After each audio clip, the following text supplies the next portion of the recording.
सियासत ज्वाइन कर सकते हैं दीप सिंह खन्ना जी? सभी कैपेबल हैं। ये भीड़ है, ये कंपटीशन है, कंपटीशन में कुछ निकल गए, कुछ रह गए। आपके ही साथी कहते हैं कि भाई साहब आसान जहाँ दिखता है वही करते हैं, क्योंकि जो अपने एक गुट है उनको ज़्यादा तवज्जो देते हैं। मुझे लगता है ये जो सुन रहे हैं ना सर, दोबारा कमेंट जरूर करेंगे, तो ये स्पष्ट होना चाहिए। मैं उन साथियों को बता देना चाहता हूँ कि वेन्यू नहीं, लोगों का दिल जीतिए, लोगों में इंटरेक्शन रखिए, लोगों के काम करिए, लोगों में जाइए। आपको इलेक्शन आता है तब तो आप सभी दिखते हैं, इलेक्शन के दूसरे दिन से कोई नहीं दिखता। साइंस के टीचर है, फार्मूला अच्छा जानते हैं, पॉलिटिक्स पर भी सही दिशा चल रहे हैं कि पॉलिटिक्स में फार्मूला? हाँ, ये चलेगा। नमस्कार, मैं हूं सुमी प्रकाश पवेटा और आज हमारे साथ हैं Himachal Pradesh school lecture association के प्रदेश के कार्यकारी अध्यक्ष।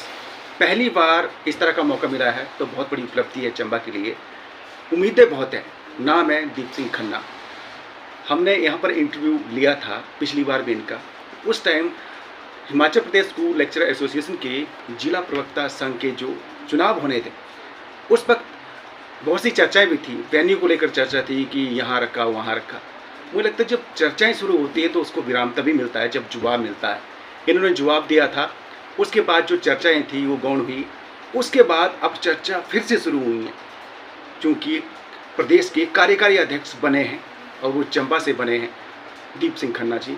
तो मुझे लगता है कि उपलब्धि है, तो उपलब्धि को मुझे लगता है कैश भी किया जाना चाहिए। अब सभी जो चेहरे हैं इनकी तरफ देखेंगे और बहुत सी उम्मीदें भी हैं।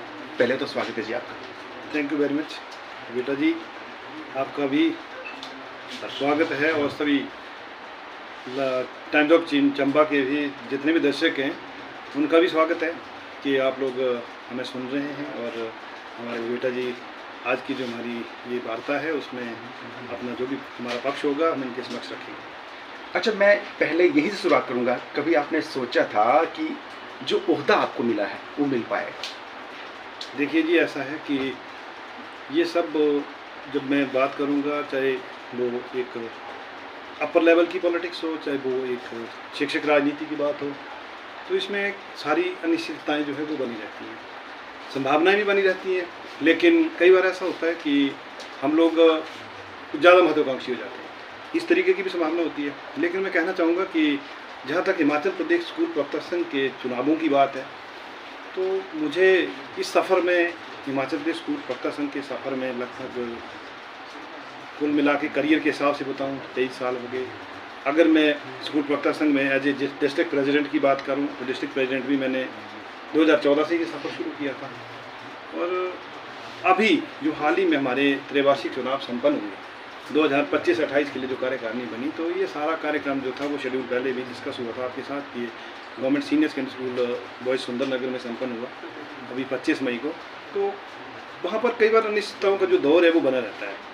इसमें मैं ये नहीं कहता कि मैं नहीं बनना था या मैं पूर्णकालिक अध्यक्ष मैं ही बनता या कार्यकारिणी बन करके अध्यक्ष पूर्णतः मिलता। लेकिन ऐसा होता है कि हम लोग जिला चंबा से बिलोंग करते हैं और जिला चंबा जो है सबकी निगाह में ऐसा ही रहता है कि चंबा बहुत दूर है। तो हमारा मानना ये रहता है कि ऐसा भी नहीं है। हमने वहाँ पर भी काफ़ी नेगोशिएशंस का दौर चला, हमारा काफ़ी विचार विमर्श हुआ। जिस तरह से हमारे ग्रुप की बात थी एक, उसमें ये चर्चा हुई कि देखिए इस बार हमारा भी दाव क्यों नहीं होगा। स्वाभाविक तौर पर हम लोग 2014 से लेकर के आज तक अनवरत रूप से निरंतर हमने इस संगठन के लिए काम भी किया और चुनावी प्रक्रियाओं से भी मैं गुजरा। 4 बार चुनाव हुए और हमने 4 बार चुनाव को अपने पक्ष में किया और लोगों ने मैंडेट दिया। लोग मैंडेट देते हैं, लोग उस चीज़ तक पहुंचाते हैं। पढ़ा लिखा कैडर है, प्रबुद्ध कैडर है, मर्जी से काम कुछ नहीं होता है। चाहे सुंदरनगर में राज्य स्तरीय चुनाव हुआ, वहाँ भी प्रबुद्ध प्रवक्ता बैठे थे। प्रदेश के करीब 1500 के करीब जो प्रवक्ता जो वहाँ पर प्रेजेंट था और 800 के करीब वहाँ डेलीगेट्स था। तो उन सब प्रबुद्ध प्रवक्ताओं में हर कोई उम्मीद करता है, जो भी जिला से चुन करके आता है वो हर किसी की रहती है कि आप जो है वो आगे बढ़े, हर किसी का सपना होता है। एक अंततः ऐसा था कि जो एक सर्वसम्मति बनी और हमें जिला में जो जिलाध्यक्ष का पद था वहाँ से बढ़ करके मुझे कार्यकारी अध्यक्ष का जो कार्यभार सौंपा है, उसके लिए मैं प्रदेश कार्यकारिणी का और समस्त प्रदेश के प्रवक्ताओं का धन्यवाद करता हूँ कि जिला चंबा के लिए ये भी HBSLA के इतिहास में पहली बार हुआ है कि हमें इतना बड़ा कार्यभार जो है वो यहाँ से दिया है, और जो भी संगठनात्मक गतिविधियाँ होंगी हम उनको सुचारू रूप से चलाने के लिए सक्षम होंगे। अच्छा, दूरी का आपने जिक्र किया, अगर दूरी ना होती तो ओहदा बड़ा होता। अवश्य, निस्संदेह, इसमें भी कोई शक नहीं है। शिमला यहाँ से 450 किलोमीटर दूर है। शिमला जो हेडक्वार्टर में बैठा हुआ है, जितनी देर में हम लोग गाड़ी स्टार्ट करके अभी बनीखेत नहीं पहुँचे होते हैं, उतनी देर में वो 3 बार वहाँ का कार्यभार करके काम करके जो वापस चले जाते हैं। फर्क तो रहता है, फर्क तो अवश्य है। जो एक डिस्टेंस कंडोनेशन है वो प्रदेश के लोगों द्वारा हमारी कंडोन नहीं की जाती है, कारण कि हम दूर बसे हुए हैं। जहाँ तक हम प्रतिभाओं की बात करते हैं, जहाँ तक हम लोग अपने जज्बे की बात करते हैं, जहाँ तक हम अपने जोश और उल्लास की बात करते हैं, उसमें हमारे में कहीं कमी नहीं है। हम बिल्कुल तैयार थे। हमने हम इस चीज़ को बड़े सुदृढ़ तरीके से, मेरे जितने भी डेलीगेट्स गए थे, मेरे कार्यकारिणी के जितने भी लोग हमारे साथ सुंदरनगर गए थे, सब इस चीज़ के प्रति आशान्वित थे।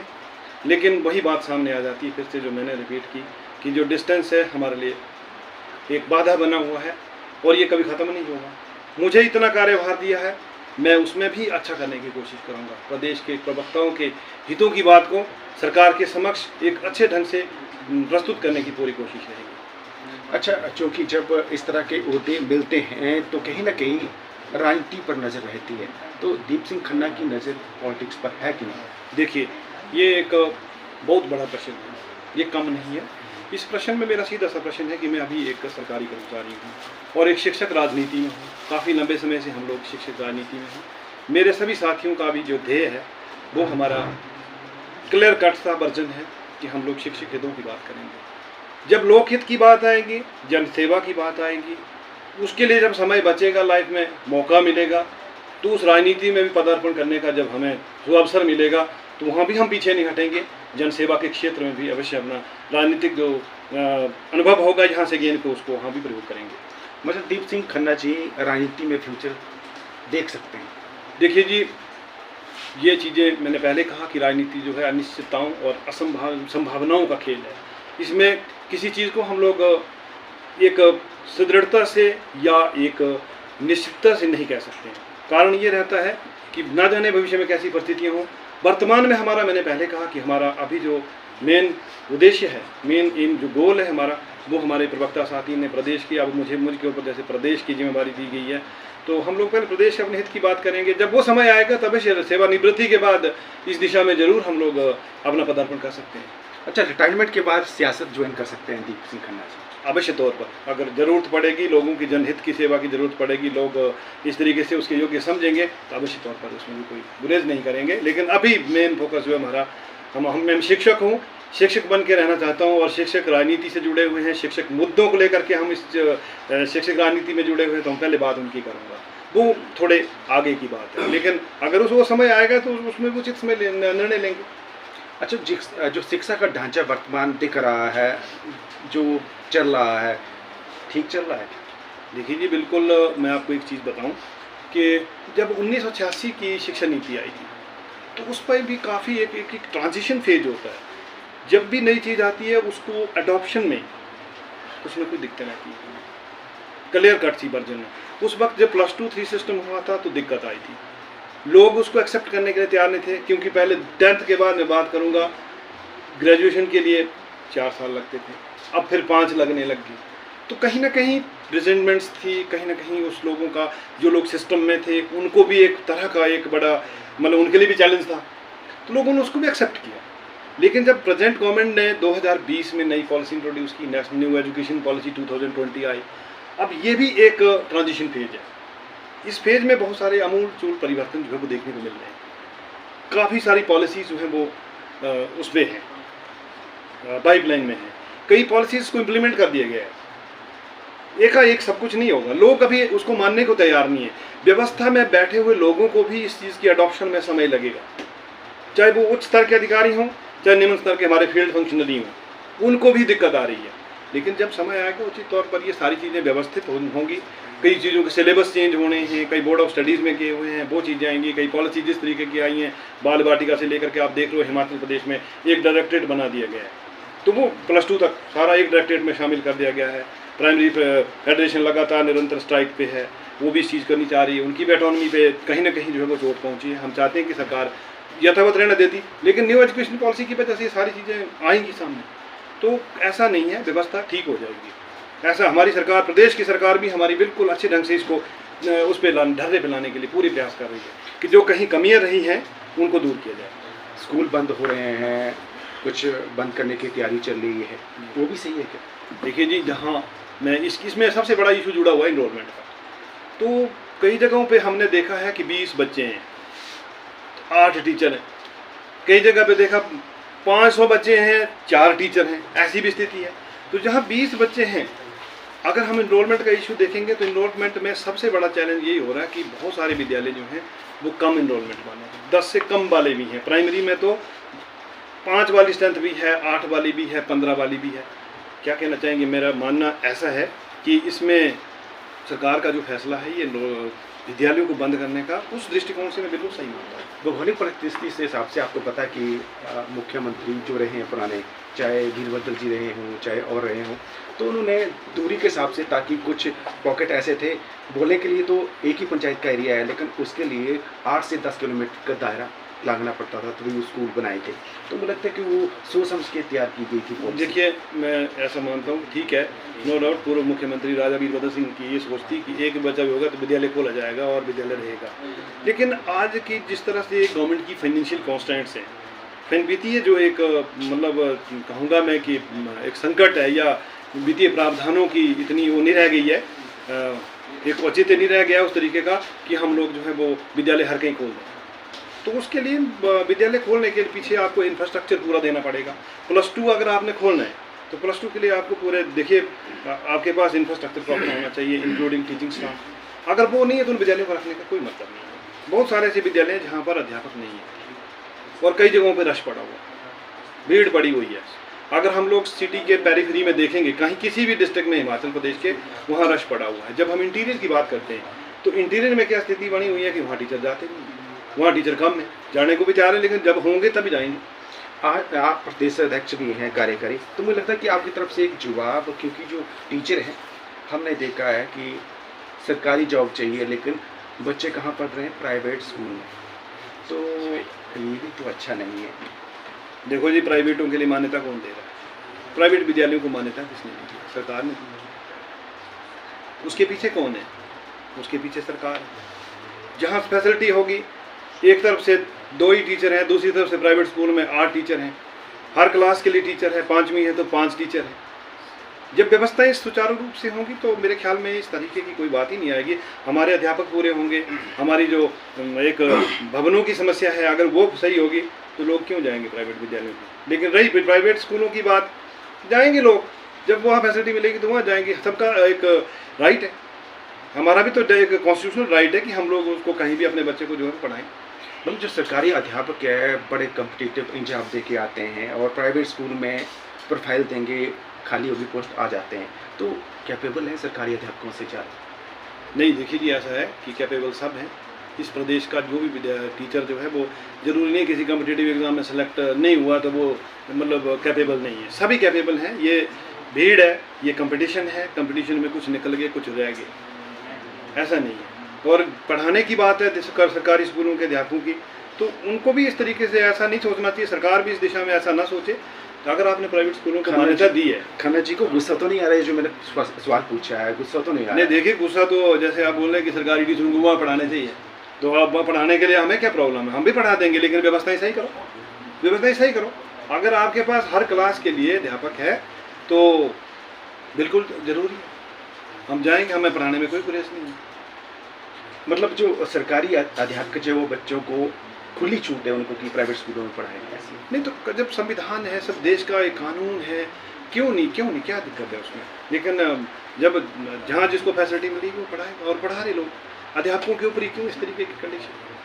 चलो, आप समर्थन करते हैं कि जहाँ मन चाहे वहाँ जा सकते हैं? हाँ, अवश्य तौर पर हर आदमी अपना बेटर ऑफ चाहता है। और मैं आपसे ये भी पूछना चाहूँगा, क्योंकि विवादों से थोड़ा सा रहता है जब लीडर बन जाते हैं या नेतृत्व मिलता है, तो आपके रहा है कि आप वेन्यू चेंज करते हैं, जब मन चाहा वहाँ को आते हैं चुनाव, चर्चा भी रही थी, साथी बोलना चाह रहे थे कि भी पूछना जरूर, तो ये इसको लेकर वक्तव्य स्पष्ट होना चाहिए क्योंकि अब आप कार्यकारी प्रदेश के अध्यक्ष देखिए जी, वेन्यू को लेकर के मैं पहले भी स्पष्ट कर चुका हूँ, आपके चैनल के माध्यम से ही ये प्रश्न उठे थे कि ये वेन्यू आज भलई में हो रहा, आज सुरला में हो रहा, कल कहीं हो रहा।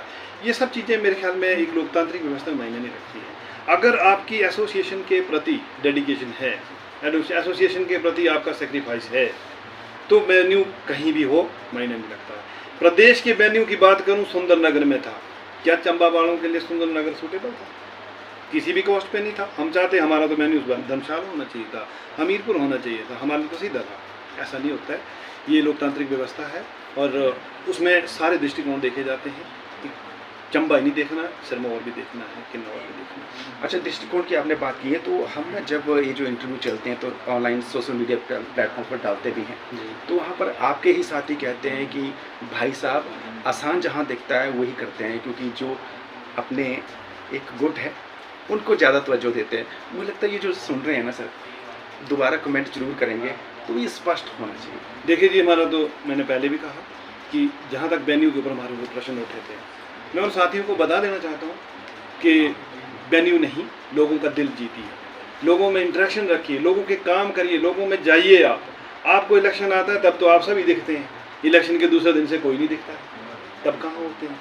लेकिन वही लोग इसी वेन्यू को लेकर के वहाँ भी आए, भले ही भी तो आए। सीनियर सेकेंडरी स्कूल भले ही में डिस्ट्रिक्ट का वेन्यू हुआ, वहाँ भी तो आए, वहाँ भी चुनाव हुआ। मुझे लगता है आज तक का इतिहास, चंबा जिला के प्रवक्ता संघ के इतिहास में सबसे बड़ा जो डेलीगेट था वो भले ही में था। चंबा जिला की प्रवक्ता संघ के इतिहास में आज तक मैं आपको बताना चाहता हूँ, थोड़ा ज़्यादा आपको बीच में इंटरप्ट भी करूँगा कि 2014 में हमारे पास 120 डेलीगेट थे टोटल। 2018 में 191 डेलीगेट था, वोटिंग राइट जिनके पास था, प्रवक्ता तो बहुत थे। उसके बाद 2021 में हमने इसको 350 पर 276 पर पहुंचाया। आज मैं आपको बड़ी खुशी की, मुझे बड़ा इस चीज़ की खुशी हो रही है, आप सब लोगों को बताते हो जो भी चैनल हमें देख रहे हैं, और आपको भी बताना चाहता हूं कि आज जो डेलीगेट था हमारा 2025 27 मई 2025 को 452 डेलीगेट था, और 452 में से 404 लोगों ने वोट कराए। 404 में से 401 जो बैलेट वोट था, 401 बैलेट वोट था और 3 वोट इनवैलिड हुए थे किसी कारणवश, राइटिंग उसकी वजह से, तो वो डिस्ट्रीब्यूट हुए। 240 मेरे हक में आए, 161 मेरे जो प्रतिद्वंदी थे, चलो प्रतिद्वंदी तो क्या कहूँगा, हमारे प्रवक्ता साथी थे, लेकिन उस 23 अप्रैल तक थे, अब नहीं है, वो सारी चीज़ें खत्म हुई। तो मैं बताना चाहता हूँ कि हमारा संगठन तो मजबूत हुआ, वेन्यू का तो कोई अड़चन ही नहीं आई। आज तक के इतिहास में मैं एक चीज़ और ऐड करना चाहूँगा कि भले ही में रिकॉर्ड तोड़ जो महिला प्रवक्ताएं थी वो वोट डालने आई। 95 लेडीज़ ने वहाँ पार्टिसिपेट किया, 77 ने डेलीगेट थी, उनमें से 95 में से 77 डेलीगेट थी जिन्होंने वोटिंग राइट किया था, वोटकास्ट किया। चलिए, ये तो बातचीत, ये सारी चीज़ें क्या रिफ्लेक्ट करती हैं? क्या हमने संगठन को चंबा में वाइब्रेंट नहीं किया? क्या मतलब वेन्यू आड़े आया कहीं? वेन्यू तो आड़े तब आता है जब आपकी नियत नहीं है, जब आपकी नियत में खोट है। कंपटीशन हुआ है इस बार, ऐसा तो मान सकते हैं। मुझे तो नहीं लगता कहीं कंपटीशन था। पहले मैं शुरू में जीता 6 वोट से, मेरा जो चुनाव हुआ 2014 में। 18 में जो चुनाव हुआ वो मैं 25 वोट से हुआ, ठीक है। 21 में हुआ तो 21 में अपना वो क्या बोलते, वैसे ही क्विट करके जनरल हाउस से भाग गए। 2024 की बात, 25 की बात करूँ तो 25 में 79 वोट का डिफरेंस रहा, तो कहाँ से कंपटीशन है? 79 डेलीगेट को पूरा करना, कम से कम 20 स्कूलों में आपके भरपूर यूनिट होने चाहिए, लेक्चरर जो है पोस्टें फिलअप होनी चाहिए, तब जाके 79 डेलीगेट बनता है। 79 लेक्चरर पूरे करने आसान है, लेकिन 79 डेलीगेट का मतलब है कि यूनिट में जो फार्मूला होता है, ठीक है ना, 1/3 का 1/4 का, वो सारी चीज़ें जो है वो इतना आसान नहीं है। 79 का मतलब है कि पूरा चुरा, पूरा सलूनी, तब जाके 79 डेलीगेट बनता है। साइंस के टीचर है, फार्मूला अच्छा जानते हैं, पॉलिटिक्स पर भी सही दिशा चल रहे हैं कि पॉलिटिक्स में फार्मूला, हाँ ये चलेगा? पॉलिटिक्स में भी फार्मूला चलाने की ऐसी कोई बात नहीं है, पॉलिटिक्स में चल रहा है। और आपका चलेगा? अवश्य तौर पर जब हम लोग उस फील्ड में जाएंगे, जब उस तरीके की हमारे सामने गतिविधियां होंगी, जब उस तरीके की फील्ड में पदार्पण करूंगा, अवश्य तौर पर फार्मूले चलेंगे। अच्छा, एंड में मुझे ज़्यादा लंबा हो रहा है, बोर भी हो रहे होंगे लोग, पर मुझे एंड में ये भी पूछना चाहूँगा कि जो प्रदेशाध्यक्ष हैं आपने जी, तो ये जो रहता है कि जो लोग पूछते हैं कि आप अपने लोगों को ज़्यादा तवज्जो देते हैं, तो अरे परे जो है सराउंडिंग के उनको तवज्जो मिलेगी कि नहीं, ताकि वो जो लोग कमेंट करते हैं उनको कमेंट करने की नौबत ना आए। देखिए ऐसा है जी, संगठनों में क्या होता है, संगठनों में क्या, बड़ी राजनीति में भी छोटी में भी जो लोग काम करते हैं, जो लोग संगठन को मजबूत करने में अपना सहयोग देते हैं, स्वाभाविक तौर पर वही लोग आगे दिखेंगे। जो आएंगे नहीं, जो दिखेंगे नहीं, वो कहीं भी नहीं दिखेंगे। मतलब जो कमेंट करते हैं, इनके बोलने का मतलब है वो सिर्फ कमेंट ही करते हैं। देखो कमेंट तो करते रहेंगे, कमेंट तो देखो एक इस चीज़ का हिस्सा है। मैं एक चीज़ और ऐड करना चाहता हूँ, हमेशा मैंने सुंदरनगर में भी ये बात कही थी कि मैं कभी किसी की आलोचना नहीं करता हूँ। वो हमारे मित्र थे, हमारे सब साथी थे, हमने मतभेदों को हटा करके सब चीज़ों से दूर हुए, लेकिन आलोचना ही नहीं होनी चाहिए। एक क्रिटिकल अप्रेजल आप करिए, ठीक है, आलोचना करिए, आलोचना मत करिए, उस तरीके की समालोचना करिए। आप हमारे जो हमने अच्छा किया, जो हमारे पॉजिटिव कंटेंट्स हैं, उनको क्यों नहीं बताया कभी किसी ने? क्या उसके ऊपर चर्चा क्यों नहीं हुई? आपके किसी के नेगेटिव जो कंटेंट्स हैं, नेगेटिव एलिमेंट्स है, कोई अगर मान लीजिए इस तरीके की कोई नेगेटिविटी है हमारे बीच में, उसका प्रसारण तो आप बड़ी तेज़ी से कर रहे हैं। क्या हमने 3 टर्मों में कुछ अच्छा किया है? क्या हमने संगठन को वाइब्रेंट नहीं किया? क्या हमने संगठन को आज इतनी उस पर पहुँचाया, बुलंदी पर पहुँचाया, जिले में क्या प्रदेश में भी?